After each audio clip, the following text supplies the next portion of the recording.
BCom second year. Today's topic is classification of audit. Audit के कितने प्रकार होते हैं, कितने टाइप्स के ऑडिट होते हैं, इसको ऐसे भी आप बोल सकते हैं।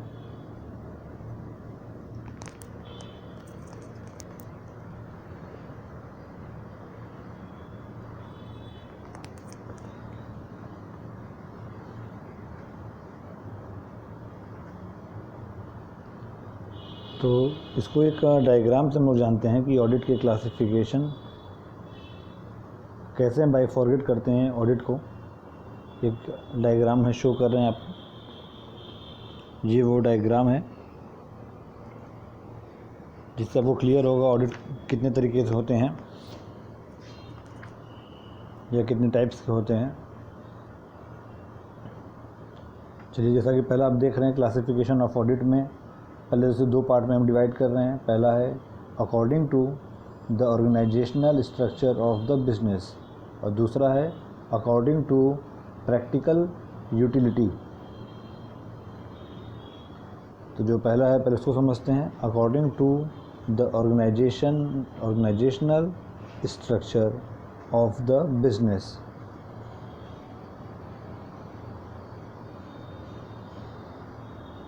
ज़रूरी नहीं है कि हर बिजनेस का स्ट्रक्चर सेम हो, सब बिजनेस का स्ट्रक्चर अलग अलग होता है। हमारा जो देश का संविधान है, हमारे जो देश के कानून है, हमें कई तरीके के बिजनेस ऑर्गेनाइजेशन को सेट करने के ऑप्शंस देती है।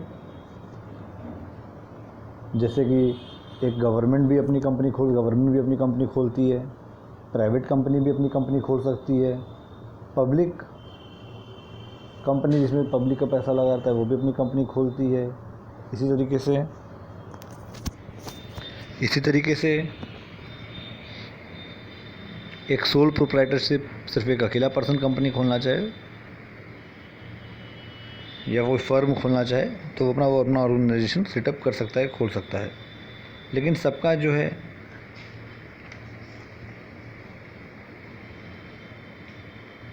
रूल्स एंड रेगुलेशन अलग अलग होता है ऑडिट करवाने का। सबके लिए सेम प्रोसेस नहीं होता है। तो according to organizational structure of the business, उसके बिजनेस का जैसा ऑर्गेनाइजेशनल स्ट्रक्चर रहेगा उसके हिसाब से। तो इसमें पहला पॉइंट है statutory audit. By statutory we mean the compulsory audit under a statute of law.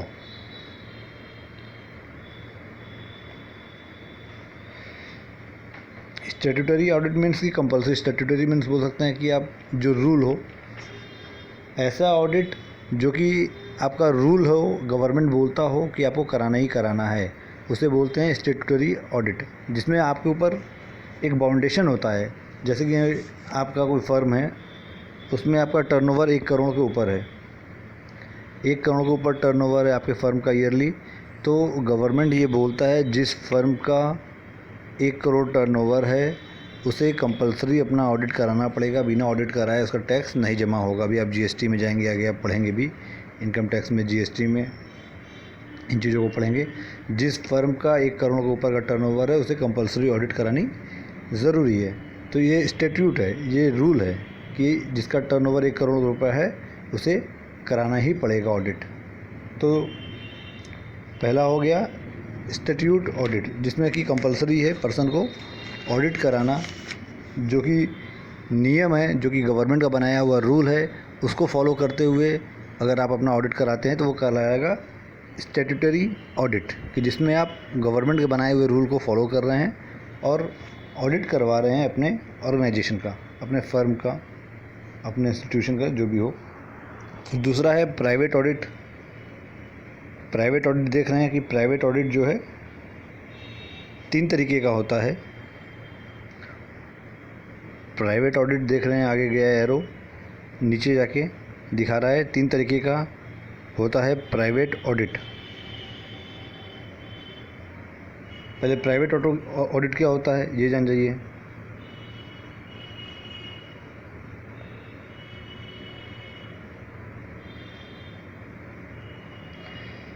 Private audit means जिसमें कि गवर्नमेंट नहीं बोलता, ऐसा कोई रूल नहीं है आपको ऑडिट कराना ही कराना है, लेकिन आप अपने मर्ज़ी से अगर ऑडिट कराते हैं, अपने आप को, कंपनी को, अपने फर्म को लग रहा है कि कहीं आपके अकाउंट में घोटाला हो रहा है, आपके जो एम्प्लॉयज़ है वो ढंग से काम नहीं कर रहे हैं, और गवर्नमेंट आपको नहीं बोल रहा है कि आप ऑडिट कराना है। जो गवर्नमेंट ऑडिट कराने के लिए बोल दिया वो तो स्टैट्यूटरी ऑडिट हो गया, जिसमें रूल हो गया कि आपको ऑडिट कराना ही कराना है, आपके पास ऑप्शन नहीं है ना कराने का, अपने मर्ज़ी से नहीं काम कर सकते, उसमें आपको कराना ही कराना है स्टैट्यूटरी ऑडिट में। बट प्राइवेट ऑडिट में क्या है कि गवर्नमेंट आपको नहीं बोलता, ऐसा कोई रूल नहीं है कि आपको ऑडिट कराना है। इसमें आप अपनी इच्छा से, अगर आपको लगता है कि आपकी कंपनी के में अकाउंट में आपके एम्प्लॉयज़ फ्रॉड कर रहे हैं, गलतियां कर रहे हैं, एरर्स कर रहे हैं, और आप अपने मर्ज़ी से ऑडिट करवाते हैं, तो इसे कहलाया जाता है प्राइवेट ऑडिट, जिसमें गवर्नमेंट आपको नहीं बोलता है ऑडिट कराना है, बट आप अपने मर्ज़ी से ऑडिट करवा रहे हैं। तो इसमें जो पहला रहेगा audit of proprietorship concern, means कि ऐसा फर्म का ऑडिट होना जिसमें प्रोप्राइटर सिर्फ एक मालिक हो, एक अकेला मालिक हो, वैसे फर्म का अगर ऑडिट कहलाएगा तो कहलाएगा audit of sole proprietorship concern, means ऐसा फर्म का ऑडिट जिसमें सिर्फ एक आदमी है, जो उसका सिर्फ एक मालिक है। फिर दूसरा है audit of partnership firm, means कि अगर किसी पार्टनरशिप फर्म का ऑडिट होता है तो कहलाएगा ऑडिट ऑफ पार्टनरशिप फर्म, जिसमें एक से ज़्यादा मालिक रहेंगे, एक से ज़्यादा उसमें ओनर्स रहेंगे। जानते हैं आप अच्छे से पार्टनरशिप फर्म क्या होता है। अगर वैसे फर्म का ऑडिट होता है तो कहलाएगा ऑडिट ऑफ पार्टनरशिप फर्म।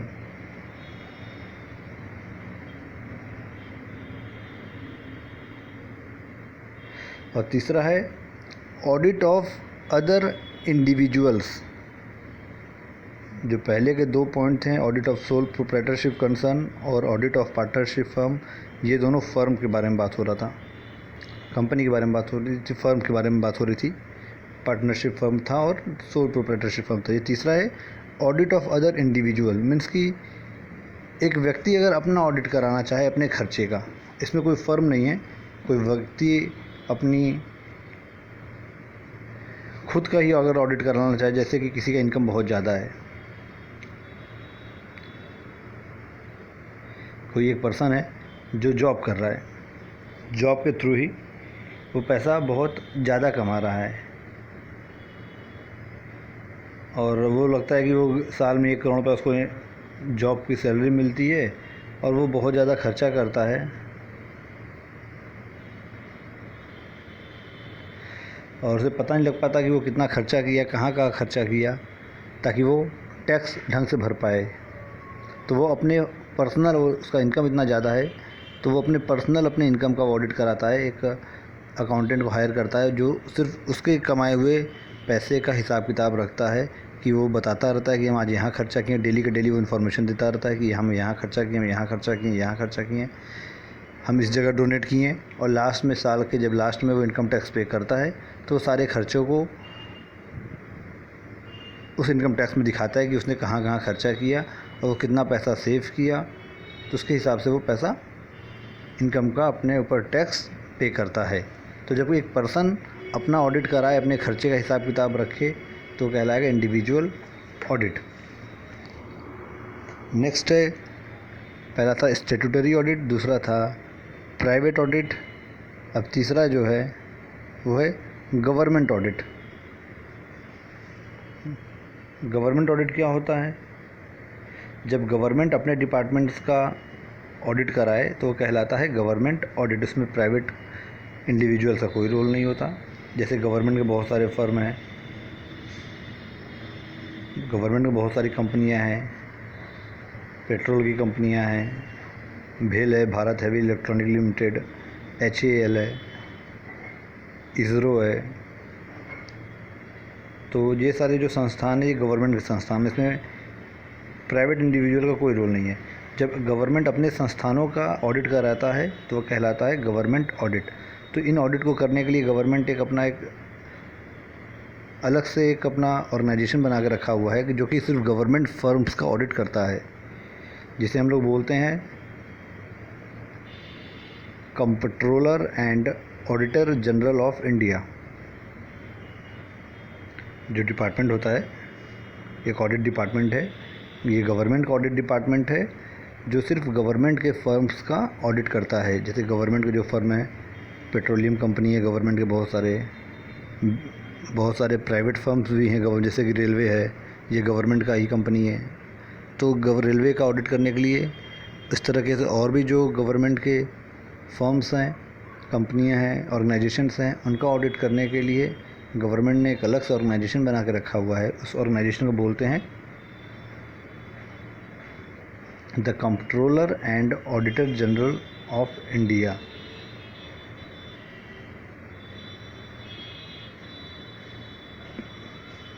ये हेड का बोलते हैं, ये हेड होता है the controller and auditor general of India, जो कि अपॉइंट होता है प्रेसिडेंट की तरफ से। प्रेसिडेंट अपॉइंट करता है इसे, और इसका राइट होता है कि ये गवर्नमेंट के इंस्टीट्यूशन को ऑडिट कर सकता है।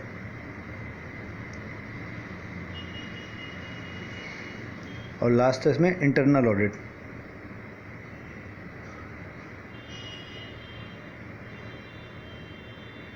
इंटरनल ऑडिट मीन्स कि आप अपने एम्प्लॉयज़ का ऑडिट कराइए कि वो फ्रॉड नहीं करा। इंटरनल ऑडिट मीन्स कि ये कोई बाहर का आदमी ऑडिट नहीं करेगा, ये आप अपनी ऑडिट आप खुद से ही कराएंगे। इंटरनल ऑडिट मीन्स की जैसे कि एक कंपनी का टर्नओवर 1 करोड़ रुपया है या उसके ऊपर है, फॉर एग्जांपल एक कंपनी का गवर्नमेंट बोलता है कि जिस कंपनी का टर्नओवर 1 करोड़ रुपया है उसे ऑडिट कराना पड़ेगा, और गवर्नमेंट बताता है कि आप एक स्पेसिफिक जो चार्टेड अकाउंटेंट है, जो सीए की पढ़ाई किया हुआ जो सीए है, वही आपका ऑडिट कर सकता है। हर कोई आपका ऑडिट नहीं कर सकता है, तो वो सीए ही सिर्फ आपका ऑडिट करता है। पर ये इंटरनल ऑडिट में क्या है कि एक सीए से ऑडिट कराने से पहले आप खुद अपना ऑडिट कराते हैं कि कहीं कहीं गलती हो तो आप खुद उसको सही कर लीजिए, क्योंकि वो चार्टेड अकाउंटेंट पकड़ेगा तो वो गवर्नमेंट को बता सकता है, और या गवर्नमेंट अथॉरिटीज़ पकड़ेंगे तो आपके ऊपर फ़ाइन चार्ज कर सकते हैं। तो इंटरनल ऑडिट मीन्स क्या होता है कि आप अपने कंपनी का ऑडिट बाहर कराने से पहले, गवर्नमेंट के द्वारा ऑथोराइज्ड पर्सन से कराने से पहले आप खुद अपना ऑडिट खुद से करते हैं, ताकि कोई गलती हो तो आप पहले ही सही कर लें, क्योंकि गवर्नमेंट का अथॉरिटीज़ पकड़ेंगे तो आपके ऊपर फ़ाइन चार्ज करेंगे। तो उस फ़ाइन से बचने के लिए आप अपनी ऑडिट खुद से ही करवाते हैं, तो वो कहलाता है internal audit.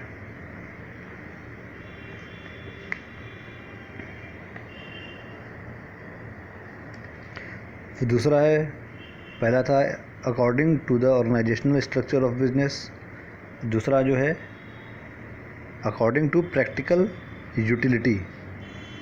According to practical utility में क्या है कि पहला इसमें पॉइंट क्या है, कंप्लीट ऑडिट मीन्स कि ऐसा ऑडिट जो कि कंप्लीट हो चुका हो। ये भी एक ऑडिट का पार्ट है जिसमें सारे बुक्स ऑफ अकाउंट एग्जामिन्ड हो चुके हों, मतलब ऐसा ऑडिट का काम जो कि कंप्लीट हो चुका हो, तो कहलाएगा कंप्लीट ऑडिट। जैसे कि अगर आप किसी सीए के अंडर आप अगर चार्टर्ड अकाउंटिंग की आप जब पढ़ाई करेंगी तो उसमें आपको आर्टिकलशिप करना पड़ता है किसी सीए के अंदर जाकर ट्रेनिंग लेनी पड़ती है। तो जो ट्रेनिंग के कैंडिडेट्स होते हैं उनको ऑडिटिंग पे भेजा जाता है। तो किसी सीए के अंडर मान लीजिए कोई ऑडिट आया है किसी कंपनी का, वो ऑडिट को उसने कंप्लीट कर दिया, उसे सारे अकाउंट को चेक कर लिया, उसमें सारा काम कंप्लीट, सारे लीगल फॉर्मेलिटीज़ पूरी कर दिया, तो कहलाएगा ऑडिट कंप्लीट ऑडिट। जो काम जिस ऑडिट अकाउंट के ऑडिटिंग का काम ख़त्म हो चुका हो, पूरा हो चुका हो, वो कहलाएगा कंप्लीट ऑडिट। दूसरा है partial audit. Partial audit means कि ऐसा ऑडिटिंग का काम, ऐसा अकाउंट जिसमें एक पार्शियल ऑडिट ही कंप्लीट हुआ हो, अभी इसका पूरा ऑडिट नहीं कंप्लीट हुआ है, पार्शियल सिर्फ उसका कुछ हिस्सा कंप्लीट हुआ है, टोटल कंप्लीट नहीं हुआ है।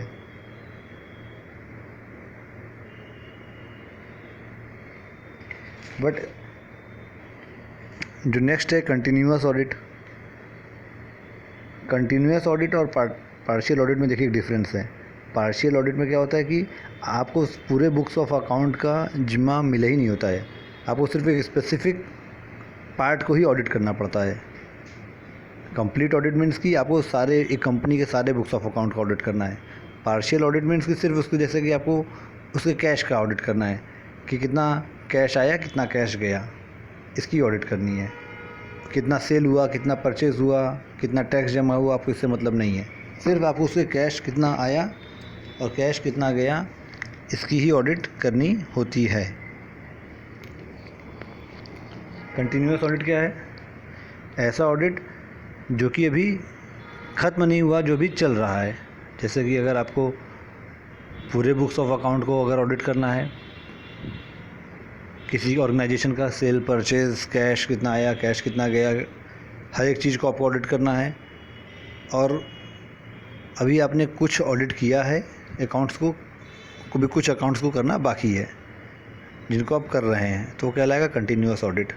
पार्शियल ऑडिट और कंटिन्यूअस ऑडिट में आप डिफरेंस समझिएगा। पार्शियल ऑडिट में क्या होता है, सिर्फ आपको एक ऑर्गेनाइजेशन के पूरे अकाउंट का आपको जिम्मा नहीं मिला होता, सिर्फ एक पार्शियल कुछ हिस्से का ही आपको ऑडिट करना पड़ता है। कंप्लीट ऑडिट में आप पूरे अकाउंट का ऑडिट करते हैं।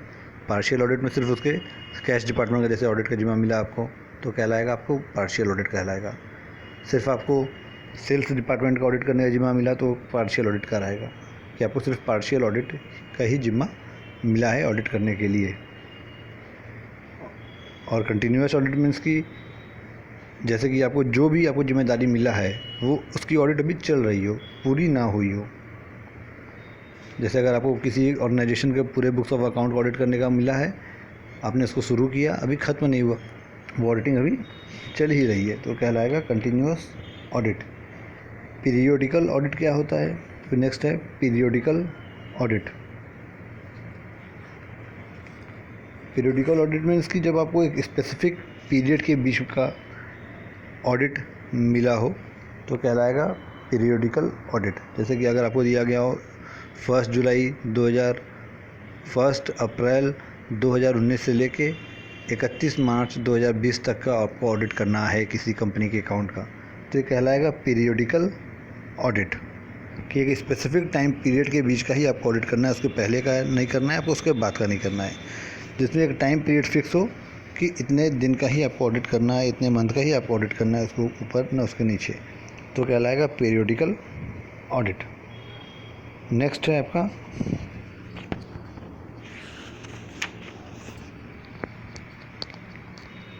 Interim audit.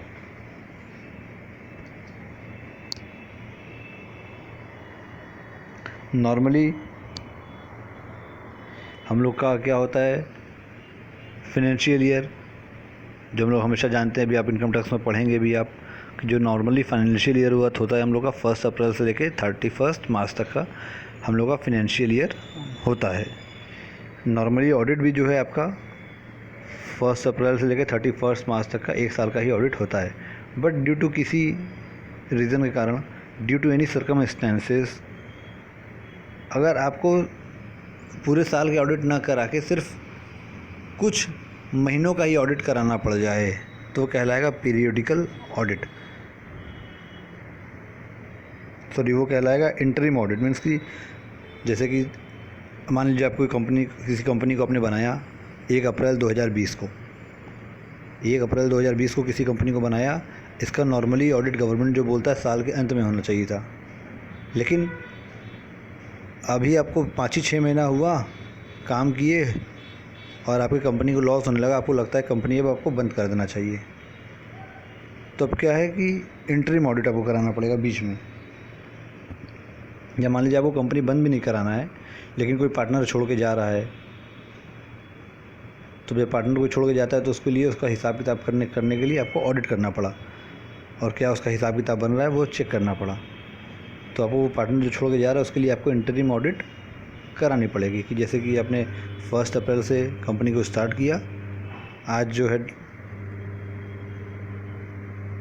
12 अक्टूबर डेट है, तो आपको 12 अक्टूबर तक का ऑडिट कराना है। आज आपका पार्टनर छोड़ के जा रहा है तो इसको कहलाएगा इंटरिम ऑडिट। अगर वो पार्टनर छोड़ के नहीं जाता तो आप साल के लास्ट में जाके 31 मार्च को 1 साल कंप्लीट होने पे ही ऑडिट कराती, लेकिन अब पार्टनर आपका छोड़ के जा रहा है तो इसलिए आपको बीच में ऑडिट कराना पड़ेगा, जिसे कहा जाता है interim audit.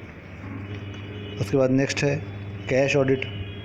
Cash audit means कि सिर्फ कैश का ऑडिट, कितना पैसा आया, कितना पैसा गया, कहाँ खर्चा हुआ, सिर्फ कैश का ही ऑडिट अगर किया जाए तो उसको कहलाया जाएगा कैश ऑडिट, जिसमें सिर्फ आपको कैश से मतलब रहेगा, कितना सेल हुआ, कितना परचेज़ हुआ।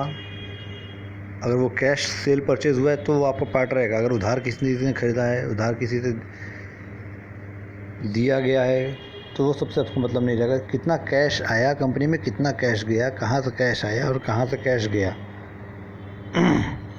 तो इनका ऑडिट करना मीन्स कि सिर्फ कैश का ही आपको जिम्मा रहेगा, बाकी चीज़ों का नहीं। सिर्फ कैश आपको देखना है कितना आया कितना गया, उसी का ऑडिट करना। एक कंपनी में कैश के अलावा भी बहुत सारी चीज़ें होती हैं, तो सिर्फ जब कैश जो बहुत बड़ा रोल होता है किसी ऑडिट का, बहुत बड़ा पार्ट होता है कैश।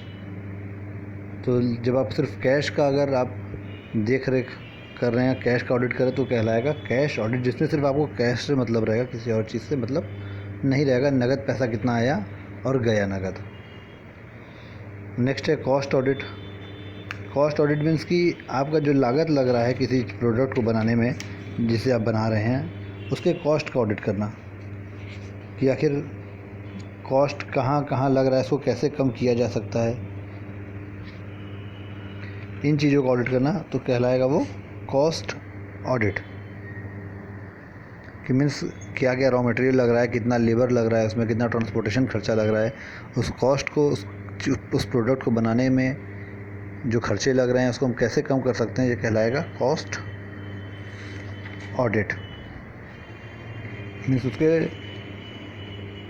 मैन्युफैक्चरिंग कॉस्ट को बनाने में जो खर्चा आपको लग रहा है उस प्रोडक्ट को, उसके बारे में ऑडिट करना, उसके बारे में देखना, उसको कैसे कम किया जा सकता है, इसके बारे में सोचना, इसको कहलाया जाएगा कॉस्ट ऑडिट। और लास्ट है मैनेजमेंट ऑडिट।